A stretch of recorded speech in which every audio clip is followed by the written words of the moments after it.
We have already studied ideals of a ring, and in this lesson we are going to study maximal ideals.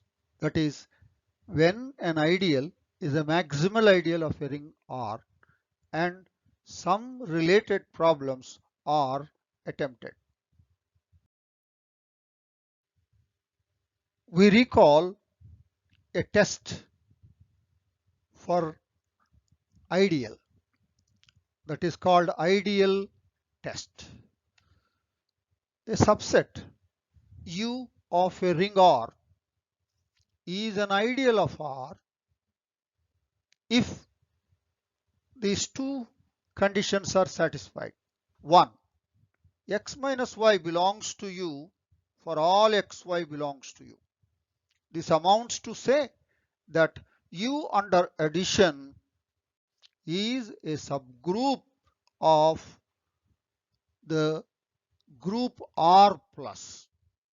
The second condition is whenever R belongs to R, X belongs to U, Rx and XR, both of them belong to U. That is, Rx and XR belongs to U for all R belongs to R and X belongs to U. If these two conditions are satisfied, then the subset U of a ring R is an ideal. This is the test what we are going to use in the subsequent discussions. When an ideal is a maximal ideal, an ideal M not equal to R, that is a M not equal to the ring R, is said to be a maximal ideal of R whenever U is an ideal of R such that M is contained in U is contained in R, then either M is equal to U or U is equal to R. That is, an ideal M not equal to the ring R is said to be a maximal ideal of R if U is an ideal, whenever U is an ideal of R such that M is contained in U is contained in R, then either M is equal to U or R is equal to U. It amounts to say that an ideal M not equal to R of a ring R is a maximal ideal of R if there does not exist any proper ideal between M and R. That is, if there does not exist any proper ideal between M and R, thereby M will be maximal.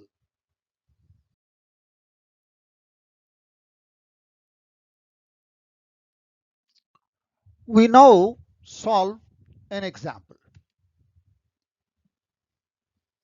In this example, we will find all the ideals and the maximal ideals of the ring Z12. The ring Z12 under addition modulo 12 and multiplication modulo 12. That is a ring. We have R, the ring, that is equal to Z12 under addition modulo 12 and multiplication modulo 12. You know it is a commutative ring with the unit element. We have for any A belongs to R, we have already studied. Bracket A is the ideal generated by A is defined as A R, that is equal to the set of all those elements A X, where X belongs to R, R is equal to Z12. Bracket A, that is the ideal generated by A, is equal to defined as A R, A capital R, the ring R, that is equal to the set of all those elements A X. X belongs to Z12. This is an ideal of Z12. For any A belongs to R, bracket A is always an ideal of the Z12. Now, bracket 0, the ideal generated by 0, it will generate only one element and that is an ideal. Bracket 1, that is the ideal generated by 1 is it will generate all the elements. Why? 1, 1 plus 1, 2, 1 plus 1 plus 1, 3, 1 plus 1 plus 1, 4, like that. 1 plus 1 plus 11 times is 11. 1 plus 1 plus 1, 12 times, that is 12, that will be equal to 0. Therefore, the ideal generated by 1 is equal to 0, 1, 2, etc., 10, 11. That is the whole of the ring Z12. Notice that this is also generated by 5, is also generated by 7, is also generated by 11. So therefore, the Z12 can be generated by 4 elements, 1, 5, 7, and 11. Note that these elements 1, 5, 7, 11 are the generators of the cyclic group Z12 under addition modulo 12. That is why they are all generating the same group Z12 under plus 12, and thereby that becomes the whole of the ring. And bracket 0, that is ideal generated by 0 and ideal generated by 1, are the trivial or improper ideals of the ring Z12 under addition modulo 12 and multiplication modulo 12. The following are the proper ideals. We have seen above. These are the trivial improper ideals, that is bracket 0 and bracket 1. Now we will study the proper ideals of Z12.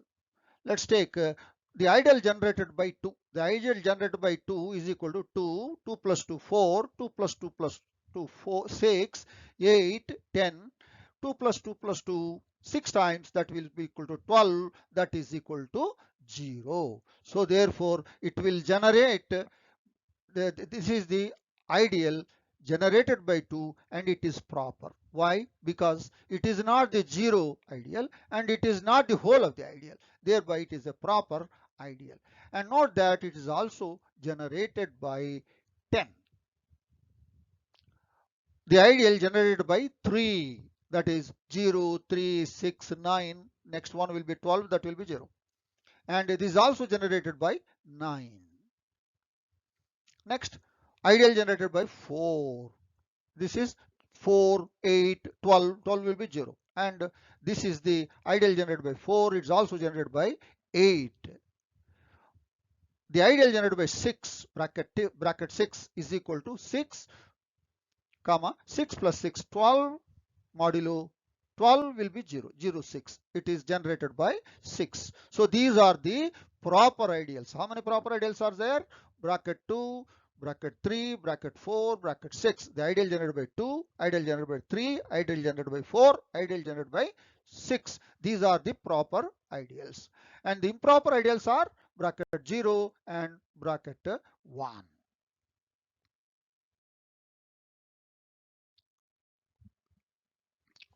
We have determined improper ideals and the proper ideals. And we will continue the example. The improper ideals are the ideal generated by 0, the ideal generated by 1, and the proper ideals are ideal generated by 2, ideal generated by 3, ideal generated by 4, ideal generated by 6. Now notice that the ideal generated by 0 is contained in every ideal. Note that the ideal generated by 0 is contained in every ideal of Z12. And the ideal generated by 0 is contained in the ideal generated by 6 is contained in the ideal generated by 3 is contained in Z12. Notice that bracket 0 is contained in bracket 6, bracket 6 is contained in bracket 3, and it is contained in Z12. Further, bracket 0 is contained in bracket 4, is contained in bracket 2 is contained in Z12. So what is the chain of ideals? The chain of ideals is bracket 0 is contained in bracket 6 is contained in bracket 3 is contained in Z12, and bracket 0 is contained in bracket 4 is contained in bracket 2 is contained in Z12. Notice that bracket 3 is contained in Z12 and there is no ideal in between bracket 3 and Z12. So notice that bracket 3 is contained in Z12. There is no ideal properly contained between bracket 3 and bracket and Z12. Therefore, the ideal generated by 3 is a maximal ideal, and bracket 2 is contained in Z12. In between bracket 2 and Z12, there is no other ideal. Therefore, bracket 2 is also a maximal ideal. Therefore, the maximal ideals are the ideal generated by 3 and the ideal generated by 2. The ideal generated by 3 is a maximal ideal of Z12. Why? Because there does not exist any proper ideal between bracket 3 and Z12.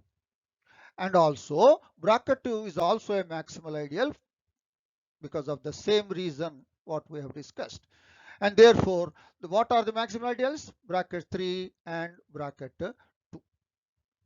Note, bracket 6 is not a maximal ideal of Z12. Why? See here, bracket C is contained in bracket 3 is contained in Z12. That is bracket in between bracket 6 and Z12. There is an ideal properly in between them. That is bracket 3. Therefore, it is not a maximal ideal. There is an ideal bracket 3 properly between 6 and Z12. Similarly, bracket 4 and bracket 0 are not maximal ideals of Z12.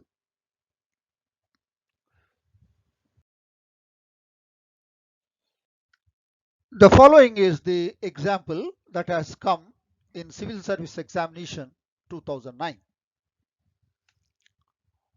Example, how many proper non-zero ideals does the ring Z12 have? Justify your answer.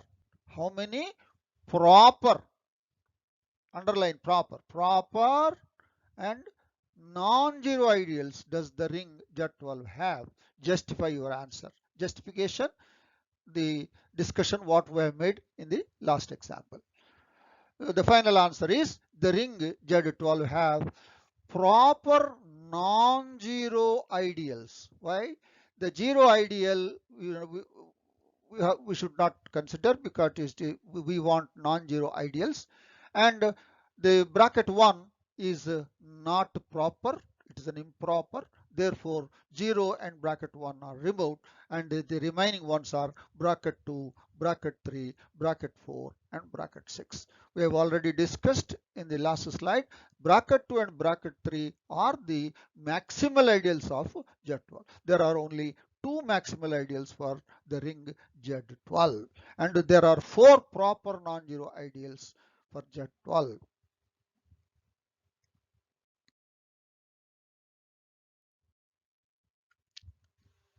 In this example, we'll find all maximal ideals of a field. This time we are considering the field, and we want to find all maximal ideals of a field. This we have written as an example. Show that the ideal generated by 0 is the only maximal ideal of a field F. So how many maximal ideals are there for a field F? There is only one maximal ideal, that is the ideal generated by 0. Show that the ideal generated by 0 is the only maximal ideal of a field. Proof. It is known that the trivial ideals bracket 0 and the whole of F are the only ideals of any field F.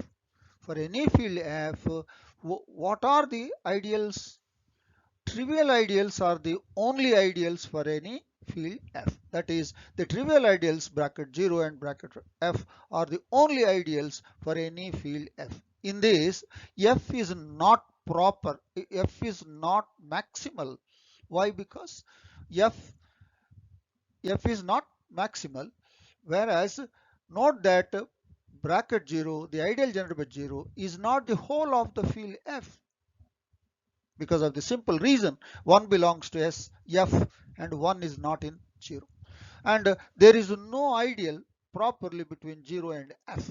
Therefore, the ideal generated by 0 is the maximal ideal. Clearly, there is no ideal properly between bracket 0 and F, and therefore bracket 0 is the only maximal ideal of a field F. Hence the result.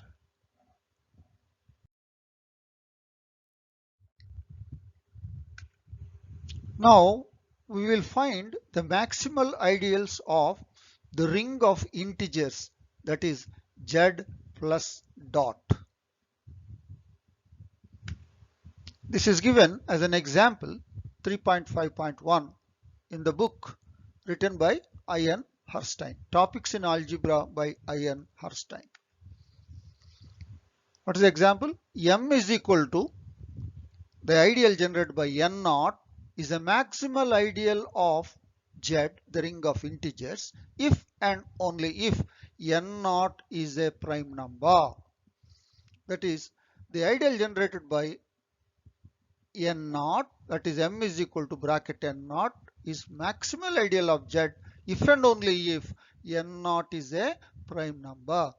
By this, you can, what are all the maximal ideals? The maximal ideals are the ideals generated by the prime numbers, and they are the only maximal ideals. So therefore the maximal ideals of Z are the ideals generated by prime numbers. Proof.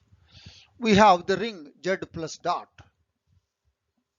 Let N not be a prime number, then we will prove the other part, that is, to prove that M is equal to the ideal generated by N naught is a maximal ideal of Z. That is, we take N naught to be a prime number and we will prove that the M, that the ideal generated by N naught is a maximal ideal of Z. Let U is equal to bracket N, that is the ideal generated by N, is equal to Nx, X belongs to Z, be any ideal of Z such that M is contained in U is contained in Z. That is, M is the ideal generated by N naught is contained in U is ideal generated by N is contained in Z. So we will prove now either M is equal to U or U is equal to Z, and thereby M will be maximal. Now N naught, what is N naught? N naught is the number generated by M. Therefore N naught belongs to M, but M is contained in U. Therefore N naught belongs to U, but U is equal to bracket N. Therefore N naught belongs to bracket N. N naught belongs to bracket N means what? N naught is equal to some N times X for some X belongs to Z. For some X belongs to Z. Since N naught is a prime number, and that is equal to Nx, this will imply either N is equal to 1 or N is equal to N naught. Why? N naught is equal to Nx, N naught is a prime number, that will imply either N is equal to 1 or N is equal to N naught. If N is equal to 1, then what is U? U is the ideal generated by N. Therefore, the U will be the ideal generated by 1. That will be the whole of the ring of integers Z. If N is equal to 1, we have proved U is equal to Z. U is equal to Z. If N is equal to N naught, then U is generated by N naught, but the ideal generated by N naught is M. Therefore, U is equal to M. If N is equal to N naught, then U will be M. So, whenever U is an ideal such that M is contained in U is contained in Z, we have either M is equal to U or U is equal to Z. Thereby, M is a maximal ideal. So M is equal to the ideal generated by N naught is a maximal ideal of Z when N naught is a prime number. This proves the first part of the result. We now prove the converse of the above result. Conversely, suppose that M is the ideal generated by N naught is a maximal ideal of Z.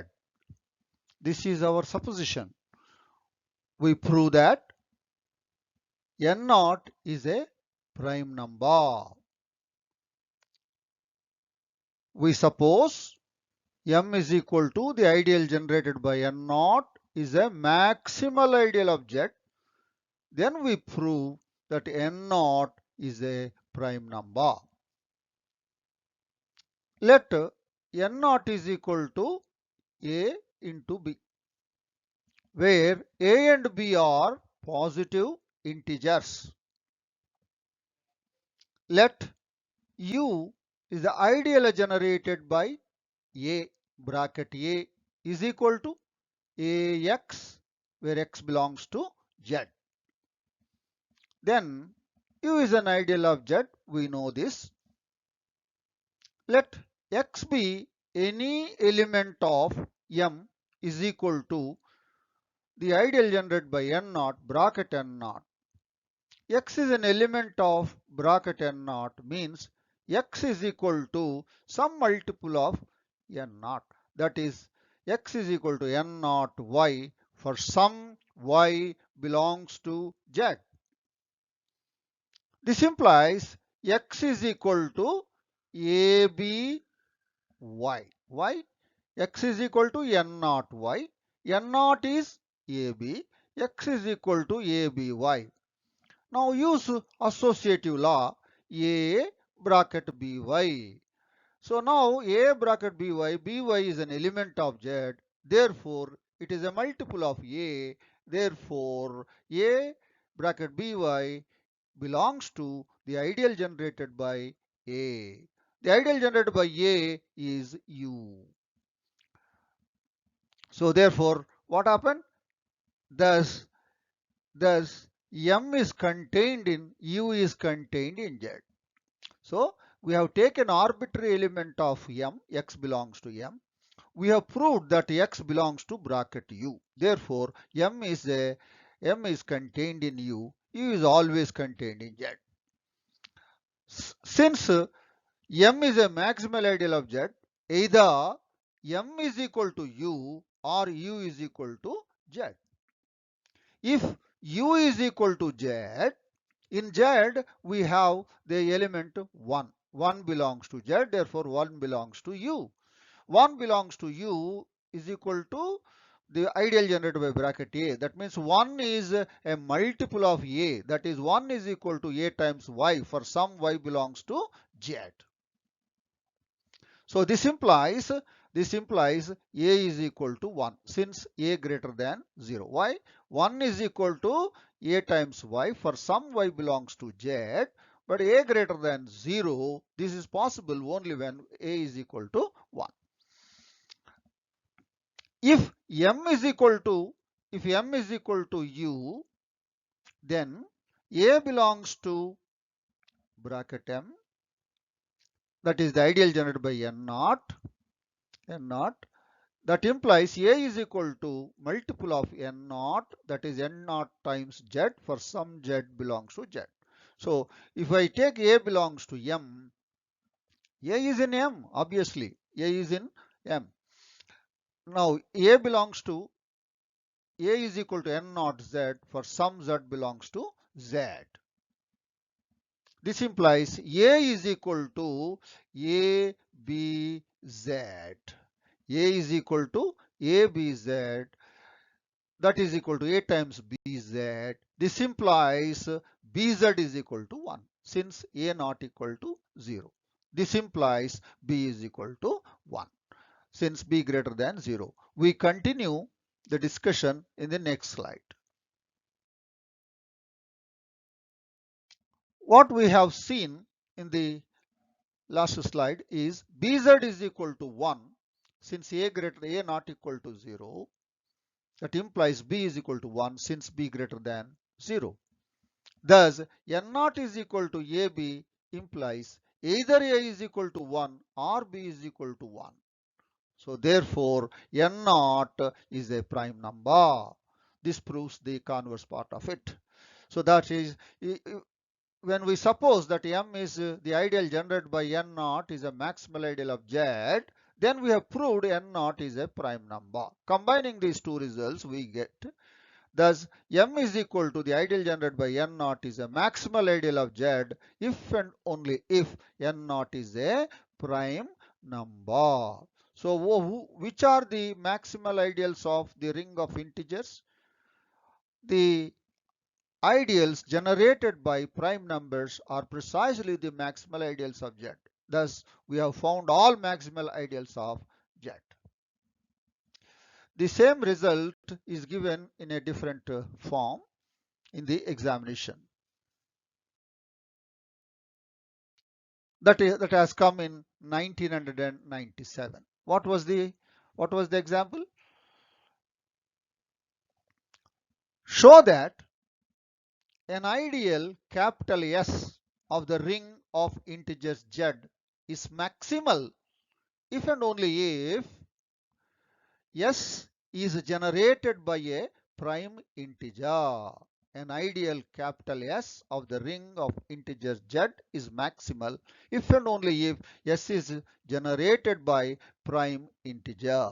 This is precisely the last example what we were discussing about, and this one is there as an example 3.5.1 in the book by Ian Herstein titled Topics in Algebra.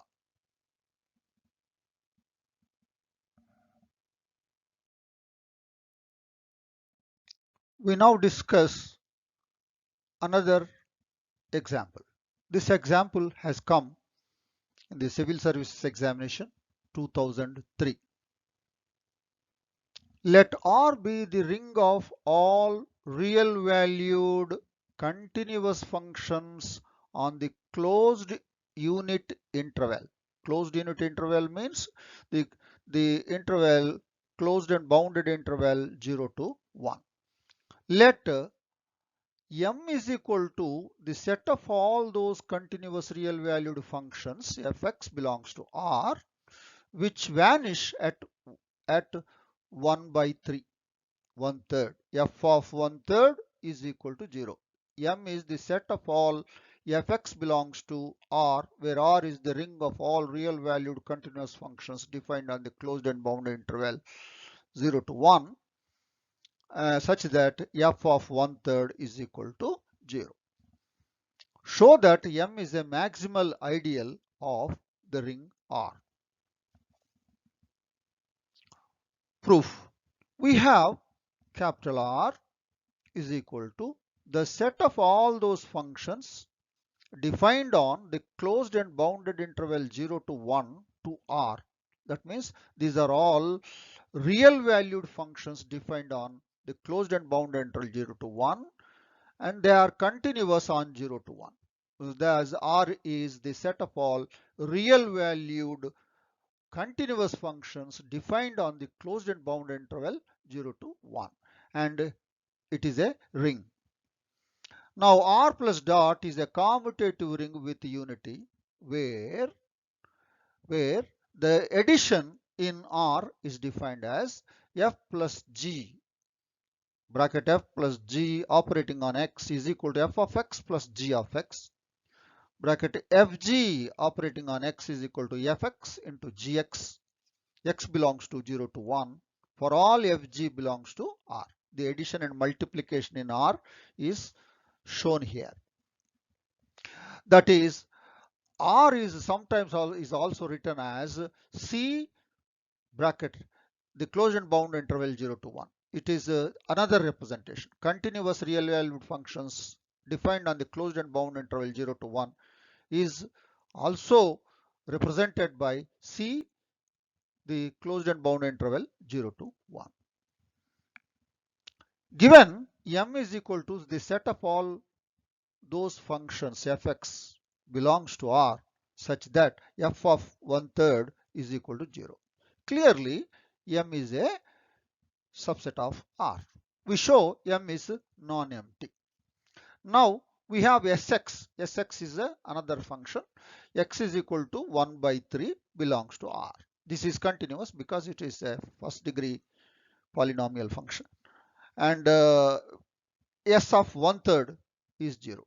So S is a continuous real valued function defined on 0 to 1 because S at 1/3 is equal to 0. So thus Sx belongs to M. Therefore Sx contains at least one element.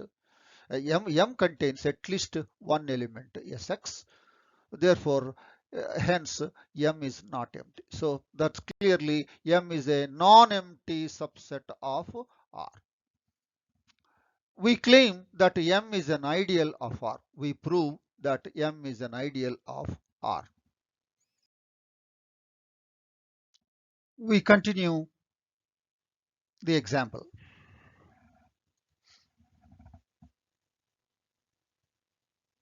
We have seen that M is a non-empty subset of R. We claim that M is an ideal of R. Let Fg belongs to M. Means F at 1/3 is 0, G at 1/3 is 0. First condition of the ideal test, F minus G operating at 1/3 is equal to F at 1/3 minus G at 1/3. F at 1/3 is 0, G at 1/3 is 0, 0 minus 0 is 0. The second condition, let F belongs to M, the ideal, and H belongs to R. Then FH operating at 1/3 is equal to F at 1/3 into H at 1/3. F at 1/3 is 0 multiplied by H at 1/3 is 0. Similarly, HF is also vanish at 1/3. Thus, by the ideal test, F minus G belongs to M and FH HF belongs to M for all F H for all F and G belongs to M and H belongs to R. Therefore, M is an ideal of R by the ideal test. We now prove M is a maximal ideal. We have already shown M is an ideal of R. We now show M is a maximal ideal of R. Let U be any ideal of R such that M is contained in U is contained in R and U is not equal to M. Then we will show that U is equal to R and thereby M will be a maximal ideal of R. U not equal to M means there exists an element in U which is not there in M. U not equal to M implies there exists a Gx belongs to U and Gx does not belong to M. Since Gx does not belong to M, G at 1/3 is equal to alpha not equal to 0. Why? G of x does not belong to M means it doesn't vanish at 1/3. Therefore, G at 1/3 is not 0. That you say alpha. What is alpha? Alpha is a real number because these are all real valued functions. Now consider a function hx is equal to gx minus alpha belongs to M. Why this hx belongs to M?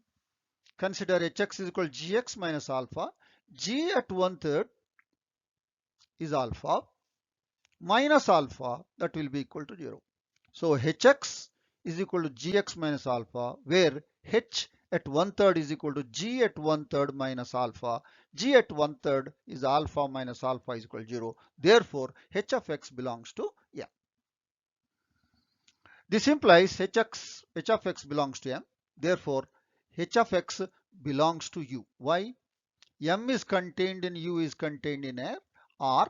Therefore, M is contained in U. Therefore, hx belongs to M will imply hx belongs to U.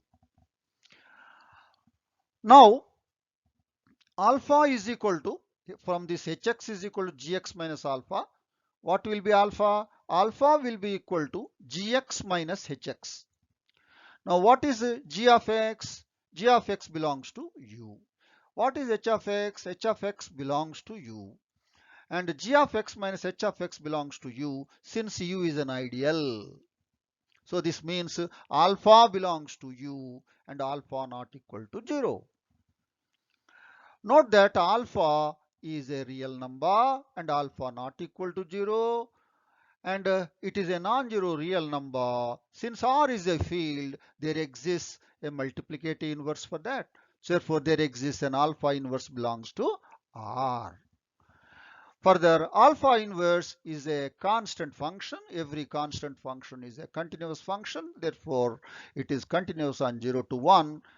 Thus, that is alpha inverse belongs to R. Now, alpha belongs to U. Yes. Alpha inverse belongs to R. Yes. By the second condition of the ideal test, alpha inverse belongs to U. That is 1 is equal to alpha inverse belongs to U since U is an ideal. So 1 belongs to U will imply U is equal to R. Here we are using this result. Let U be an ideal of a ring R, then 1 belongs to U implies U is equal to R. So 1 belongs to U implies U is equal to R, because 1 belongs to U implies R is equal to U. So this proves M is a maximal ideal of R. Hence the result.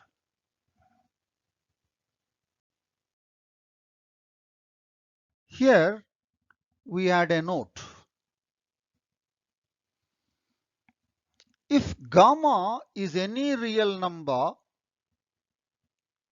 such that 0 less than or equal to gamma less than or equal to 1, that is gamma belongs to the closed and bounded interval 0 to 1, then m suffix gamma, m gamma is equal to set of all those fx belongs to R, where R is the continuous real valued functions defined on the unit interval, such that f of gamma is equal to 0, then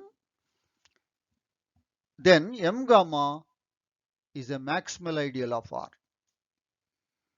If gamma is any real number belongs to the closed and bounded interval 0 to 1, then m suffix gamma is the set of all those functions fx belongs to R, where f vanish at gamma, is a maximal ideal of R.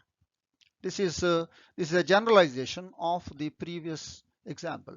In the previous example, this gamma is 1/3. 1/3 lies between 0 and 1. 0 and 1. The m what we have considered in the earlier example was m at 1, m sub 1/3. So this is a generalization for any gamma that lies between 0 and 1, which is not equal to 0, which can take value gamma is equal to 0, gamma is equal to 1 also. M gamma is equal to the set of all fx belongs to R, such that f of gamma is equal to 0 is a maximal ideal of R.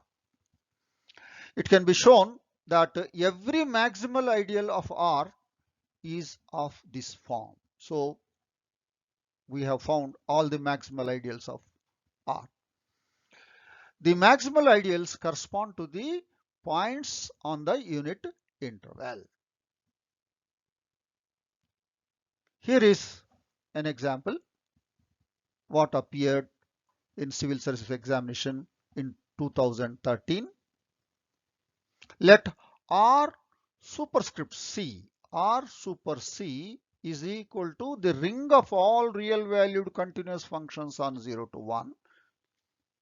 under the operations, f plus g operating on x is equal to fx plus gx.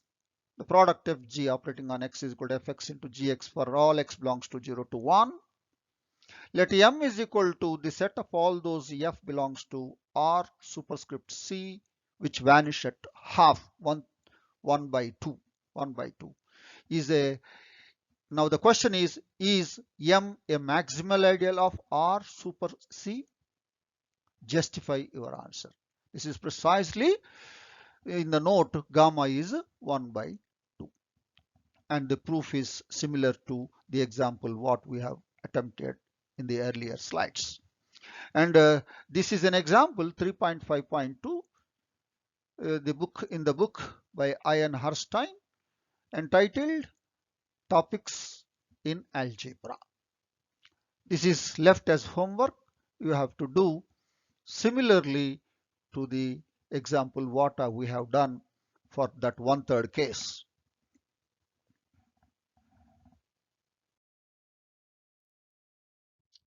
We now prove a theorem. This is the theorem 3.5.1 in the book Topics in Algebra by Ian Herstein.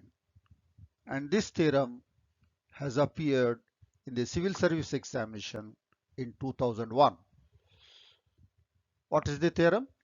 Let R be a commutative ring with a unit element and capital M be an ideal of R. Then M is a maximal ideal of R if and only if R by M is a field. What's the theorem says? M is a maximal ideal of R if and only if R by M is a field. Proof. Given capital R is a commutative ring with unit element 1 and M is an ideal of R and R by M is a quotient ring R by the ideal M. Note that the quotient ring R by M is a commutative ring with unit element M plus 1 and the zero element capital M. R by M is a quotient ring R by M. Note that the quotient ring R by M is a commutative ring with unit element M plus 1 and the zero element capital M.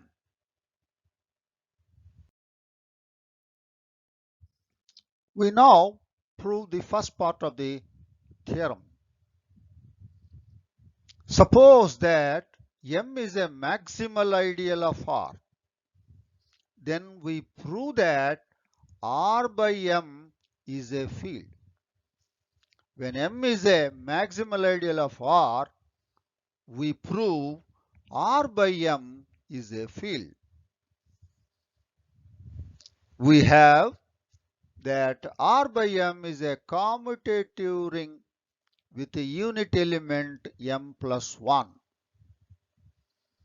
To prove that R by M is a field, we prove that every non-zero element of R by M has a multiplicative inverse in R by M.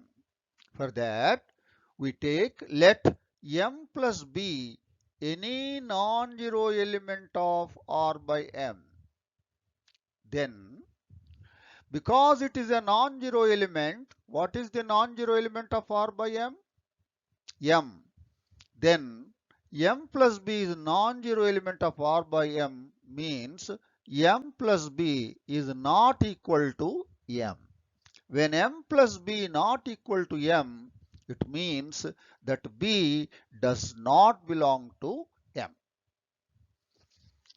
We show that M plus B, this arbitrarily chosen non-zero element of R by M, has a multiplicative inverse in R by M.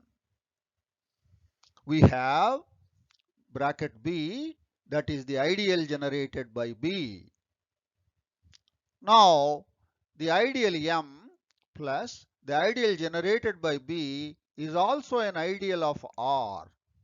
Why? We recall a result. If U and V are ideals of a ring R, then the ideal U plus the ideal V is equal to the set of all those elements, small u plus small v, where small u belongs to the ideal U, small v belongs to ideal V, is also an ideal of R. This result says if U and V are ideals of the ring R, then U plus V is also an ideal of R.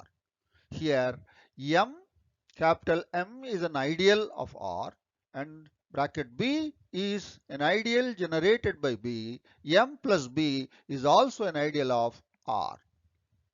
Clearly, M is a subset of M plus B. We also see that B does not belong to M, whereas B belongs to M plus bracket B. So that is, M is a proper subset of M plus B. Therefore, M is a proper subset of M plus B contained in R, and M not equal to M plus B. M not equal to M plus B. M is contained in M plus bracket B contained in R. Because M is a maximal ideal, we must have M plus bracket B must be equal to R. Why it is so? M is contained in M plus bracket B contained in R, and M is not equal to M plus bracket B. Therefore, M plus B must be equal to R because M is a maximal ideal. The proof in the next slide. This is what we have proved. Since M is maximal, we get M plus bracket B, the ideal generated by B, is equal to R. And R is a ring, commutative ring with unit element 1. 1 belongs to R, therefore 1 also must belong to M plus bracket B. Since 1 belongs to R, 1 also belongs to M plus bracket B. That means 1 is written as some element of capital M plus some element of bracket B. Therefore, there exists small m belongs to capital M, x belongs to R such that 1 is equal to M plus xb. M belongs to capital M, xb belongs to bracket B.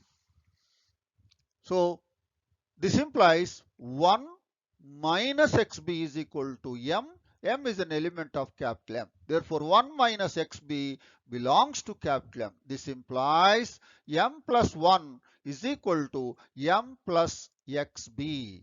But we know in the quotient ring M plus xb is equal to M plus x into M plus b.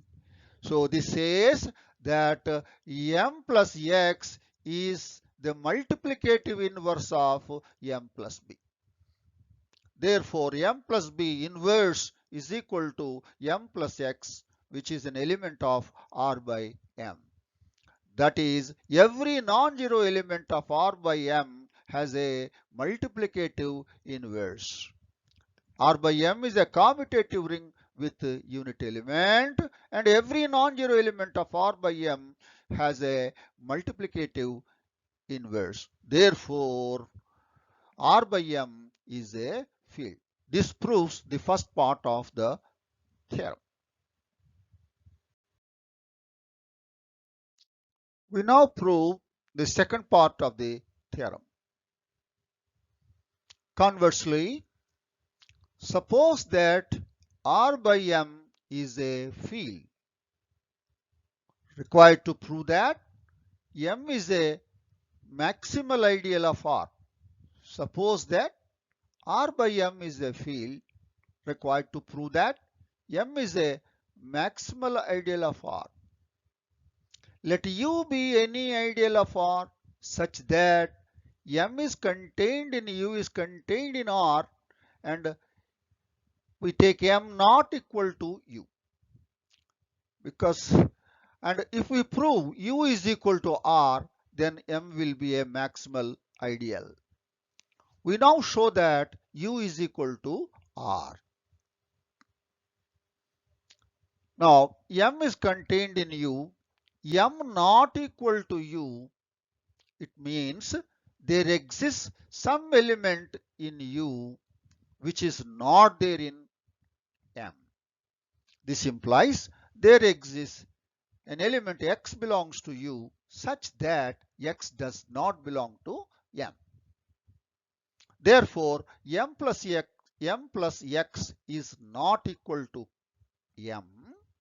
That is, M plus X is a non-zero element of R by M, because capital M is the zero element of R by M. M plus X not equal to capital M means M plus X is a non-zero element of R by M. Because R by M is a field, every non-zero element has a multiplicative inverse. M plus X inverse exists in R by M. Let M plus X inverse is equal to M plus Y belongs to R by M for some Y belongs to R. This implies M plus X into its multiplicative inverse M plus Y is equal to the unit element of R by M, that is M plus 1. So M plus X into M plus Y is equal to M plus 1. And the M plus X into M plus Y in R by M is M plus XY, that is equal to the right hand side M plus 1. And M plus XY is equal to M plus 1. This implies in R by M, M plus 1 minus XY is equal to M. This implies 1 minus XY belongs to M, where M is contained in U. So it means 1 minus xy is an element of U. This implies 1 minus xy belongs to U. Now we have X belongs to U, Y belongs to R. That implies xy belongs to U. Since U is an ideal of R, we are using the ideal test here. This is the second part of the ideal test. X belongs to U, Y belongs to R. This implies xy belongs to U. Since U is an ideal of R by the second condition of the ideal test. This therefore 1 minus xy belongs to U, which we have already seen, and xy belongs to U. Now 1 minus xy plus xy also belongs to U because U is an ideal. 1 minus xy plus xy belongs to U because U is an ideal. Xy cancels and 1 belongs to U. When 1 belongs to U, then U is equal to R. Therefore, U is equal to R, and we are recalling a result. Let U be an ideal of a ring R, then 1 belongs to U implies U is equal to R. This is a very important result, and which is coming very handy in proving this result. So 1 belongs to U implies U is equal to R because of the reason let U be an ideal of a ring R, then 1 belongs to U implies U is equal to R. So thus M is a maximal ideal of R. This completes the proof. So M is contained in U is contained in R, M not equal to U. We have proved U is equal to R, and thereby M is a maximal ideal of R. This completes the proof of the theorem.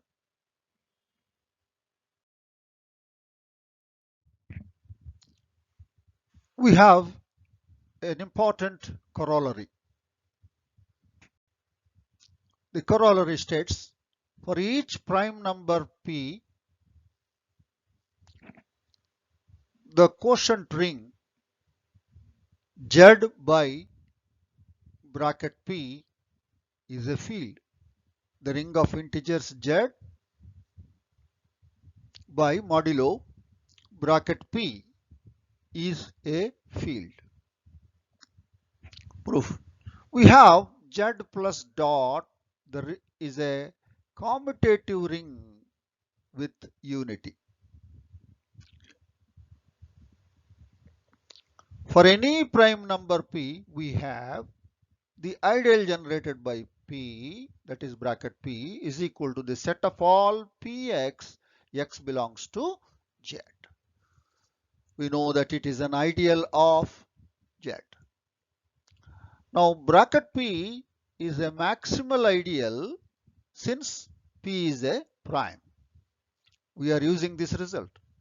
An ideal S of the ring of integers Z is maximal if and only if S is generated by a prime integer. Bracket P is an ideal generated by a prime number P. Therefore, it is a maximal ideal by this result.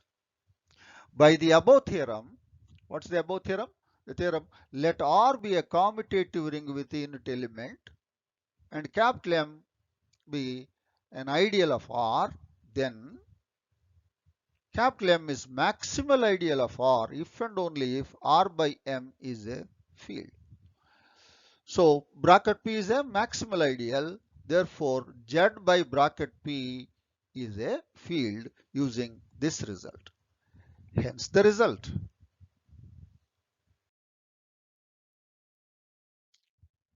We take an example.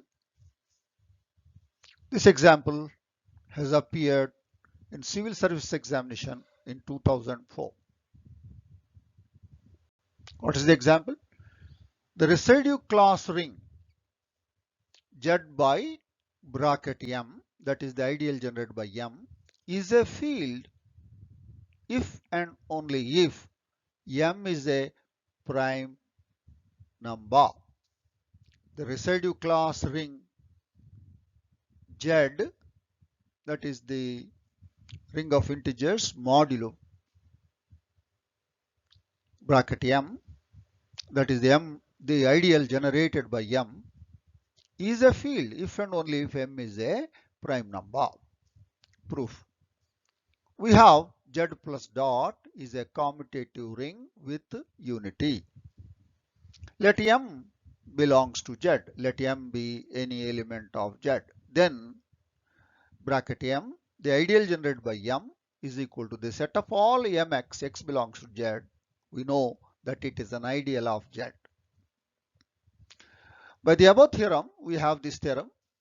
Z by bracket M is a field if and only if bracket M is a maximal ideal of Z. We have this theorem. Z by bracket M is a field if and only if bracket M is a maximal ideal of Z. We also have bracket M is a maximal ideal of Z if and only if M is a prime number. We also have bracket M is a maximal ideal of Z if and only if M is a prime. Now you can use the transitivity and it says Z by bracket M is a field if and only if bracket M is a maximal ideal of Z and bracket M is a maximal ideal of Z if and only if M is a prime. So combining, therefore we get Z by bracket M is a field if and only if M is a prime number. Hence the result.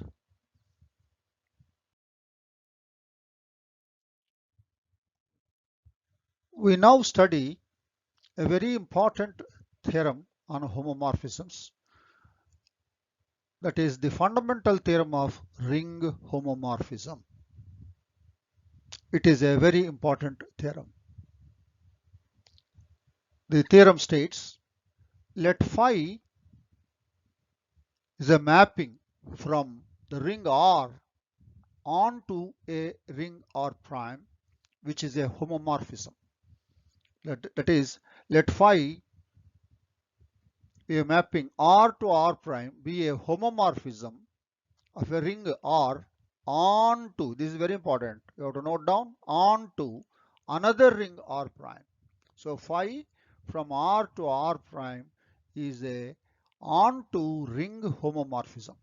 Then what you have to prove is R by ker phi, that is the ring R by kernel of phi, that is the quotient ring R modulo ker phi is isomorphic to R prime. Proof. We have given rings R and R prime. We are also given phi mapping from R to R prime is an onto homomorphism. Let U is equal to ker phi, that is the kernel of the homomorphism phi. It is equal to the set of all those elements in the domain ring R which are mapped to the additive identity of R prime, namely 0 prime. Therefore, U is equal to ker phi is equal to the set of all those x belongs to R such that phi of x is equal to 0 prime.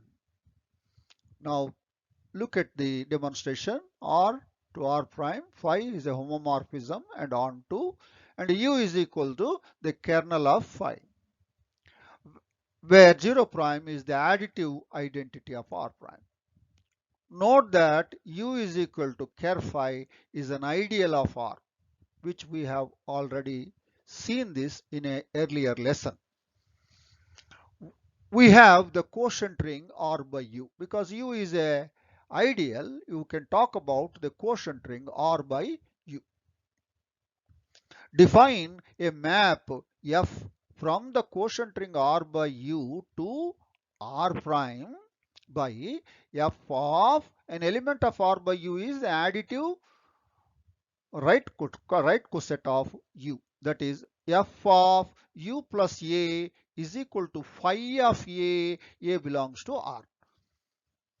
Look at the definition once again. F is a mapping from R by U to R prime defined by F of U plus A is equal to phi of A, where phi is the homomorphism from R on to R prime. Phi of A belongs to R. Look at the demonstration again. R by U to R prime, F is a mapping defined like this. We first prove F is well defined.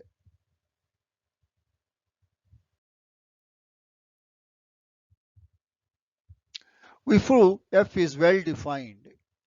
Define a map F R by U to R prime by F of U plus A is equal to phi of A belongs to R. We will prove that this function F is well defined. U plus A, that means you take two elements which are same. U plus A is equal to U plus B from R by U. F will be well defined if F of U plus A is equal to F of U plus B. So U plus A is equal to U plus B implies A minus B belongs to U, but U is the kernel of phi. A minus B belongs to the kernel of phi means phi of A minus B is equal to 0 prime. And since phi is a homomorphism, phi of A minus B is equal to phi of A minus phi of B. This implies phi of A minus phi of B is equal to 0 prime because phi is a homomorphism. This implies phi of A is equal to phi of B. What is phi of A? F of U plus A is equal to phi of B, that is F of U plus B. So two identical elements are mapped to the same images. Therefore, F is well defined.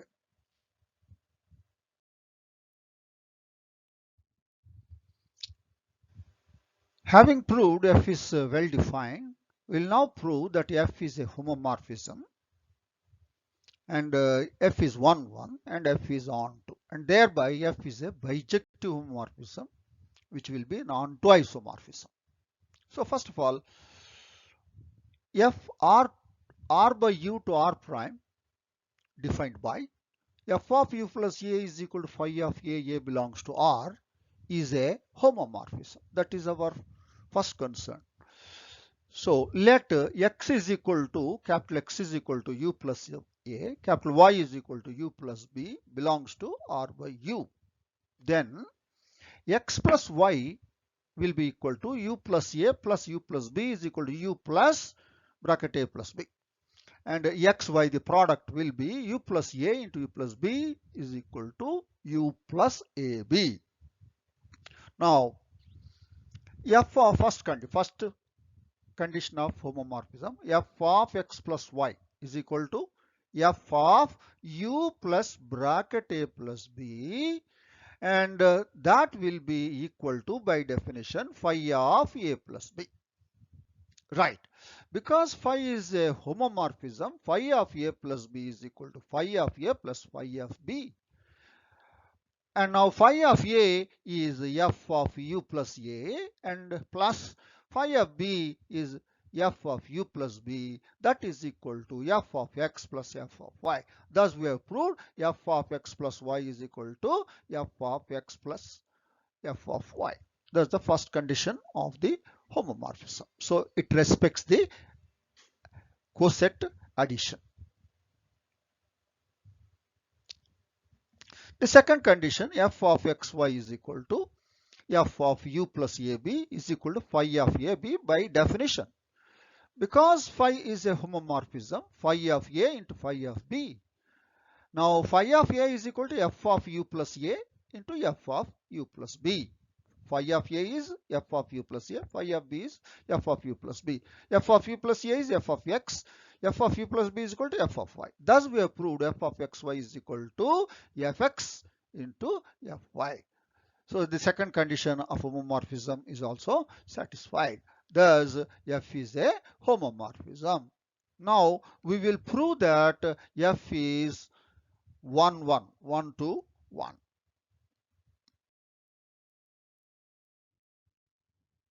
We'll now prove f is 1 to 1. To prove f is 1 to 1, we'll prove f of capital X is equal to f of capital Y implies capital X is equal to capital Y, where capital X is u plus a and capital Y is u plus b.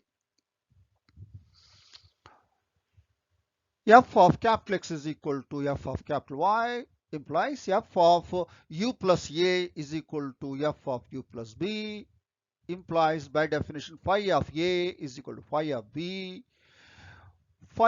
This implies phi of a minus phi of b is equal to 0 prime, where 0 prime is the additive identity of R prime. This implies phi of a minus phi of b is equal to phi of a minus b, because phi is a homomorphism. This implies phi of a minus b is equal to 0 prime. When phi of a minus b is equal to 0 prime, a minus b belongs to the kernel of phi. A minus b belongs to the kernel of phi by the definition of the kernel of phi. So a minus b belongs to kernel of phi is equal to u. A minus b belongs to u implies u plus a is equal to u plus b. This implies x is equal to capital X is equal to capital Y. Thus we have proved f of capital X is equal to f of capital Y implies x is equal to y. Therefore, f is 1 to 1. We will prove f is onto in the next slide.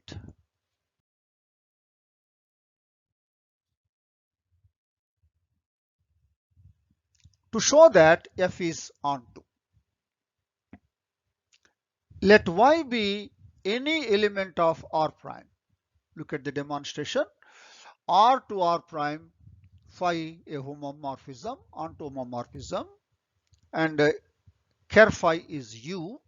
R by u to R prime mapping, there is a function f. Let y be any element of R prime. Since phi is onto, y has a pre-image in capital R. Since phi is onto, there exists a pre-image x belongs to R such that phi of x is equal to y. Note down once again, let y be any element of R prime.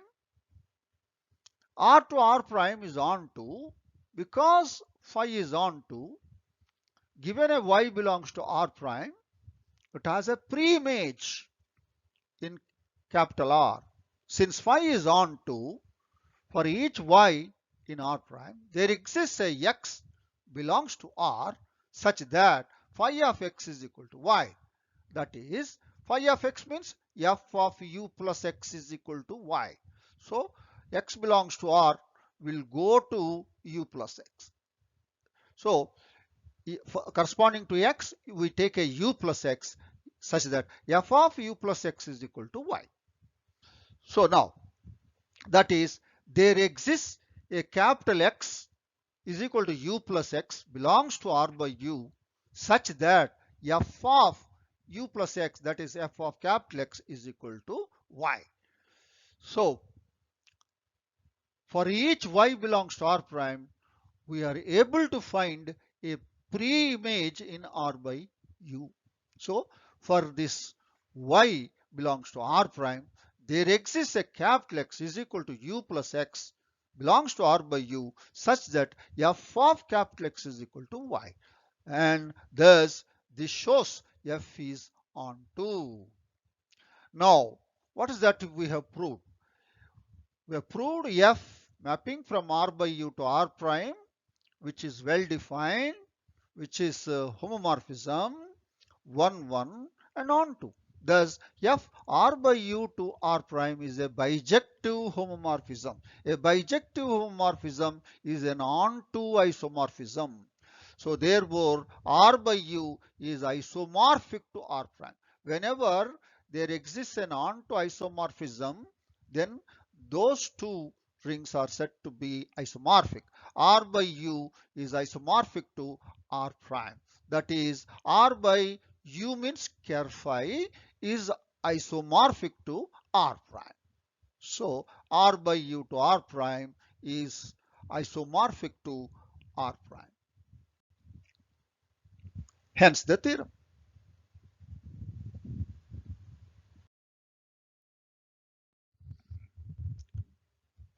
We discuss about a property of the kernel of phi, where phi is a ring onto ring homomorphism from one ring to the other. If phi is a homomorphism of a ring R onto a field F, then ker phi is a maximal ideal of R. If phi is a homomorphism of a ring R onto a field F, then ker phi is a maximal ideal of R. We have a ring R and a field F. In the place of R prime, we have the field F. Every field is basically a ring. We have phi R to F and onto homomorphism. It is given phi is a onto homomorphism. Then we recall our fundamental theorem of homomorphism. If phi is a R to R prime be a ring homomorphism from a ring R onto another ring R prime, then R by ker phi is isomorphic to R prime. In the place of R prime, we have the field. So, by the fundamental theorem of ring homomorphism, we have R by ker phi is isomorphic to R prime. In the place of R prime, we have the field F. So, R by ker phi is isomorphic to F.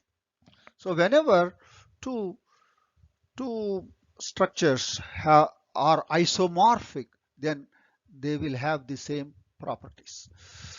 It is known that the isomorphic image of a field is a field.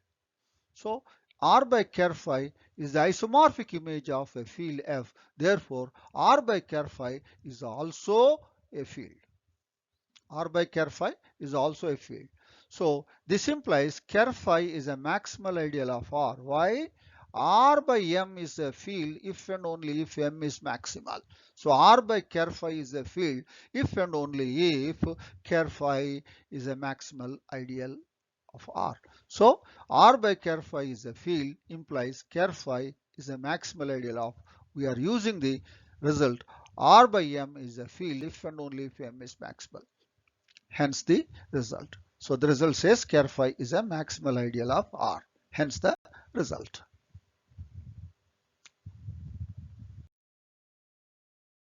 We have now come to the end of the lecture, and I hope that you have understood the lesson. You have understood the problems, theorems, and the logic of proving some of the theorems. And I hope that you will continue reading the next lessons shortly. Thank you very much.